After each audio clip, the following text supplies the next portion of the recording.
Former All Blacks scrum half Justin Marshall has ripped into Rassie Erasmus's shocking substitution decisions in the Springboks' record 43-10 thrashing of New Zealand in Wellington. Erasmus has long been infamous for his radical use of the bench, the so-called bomb squad, but even without unleashing the full arsenal at Sky Stadium, his bizarre calls left Marshall completely baffled, and to him, it was pure humiliation for the players involved. The Boks were already hit with chaos in the first half as Sasha Feinberg, Mngomezulu, Lou de Jager and Apalili Fassi were forced off permanently, while Kobus Reinach briefly departed for an HIA. Later, Cheslin Kolbe also left the field after scoring twice. But it was what happened before Kolbe's substitution that truly stunned Marshall and former Wallabies hooker Jeremy Poole. Inside just 90 seconds of the second half, Erasmus hauled off both starting props, Oxen Chi and Thomas Du Toit, before they had even packed down for a single scrum after the break.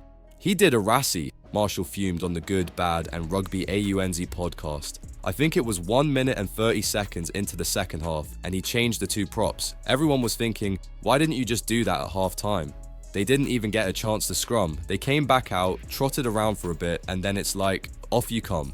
I don't think they would have even touched the ball or hit a ruck. Maybe they made a tackle, I don't know. That would give me the absolute shits. Paul agreed, saying it would have driven him mad when he played. It would for me too, because I used to change my jersey at halftime. I always had to do so I'd have a fresh, minute-worn jersey, Paul added. Marshall doubled down, mocking how brutal the call must have felt for the players who thought they had survived the cut. But the thing is, it's going well for South Africa at that stage. They were only behind by 3 at that stage, so you go into the sheds, and the coach starts talking to you, and that makes you nervous for starters. If it's a one-on-one, you think, what have I done? You kind of avoid that, then it's backs and forwards split, then everyone comes together and you think, alright, I'm avoiding it at the moment. When you get in that final huddle, you are safe and think, yes, I've got another 20 or 30 minutes at least, or probably the whole half. Then these two poor guys, thought that they avoided being yanked off and the neck minute, 1.20 minutes into it, they were off in the second half. They thought they avoided the call.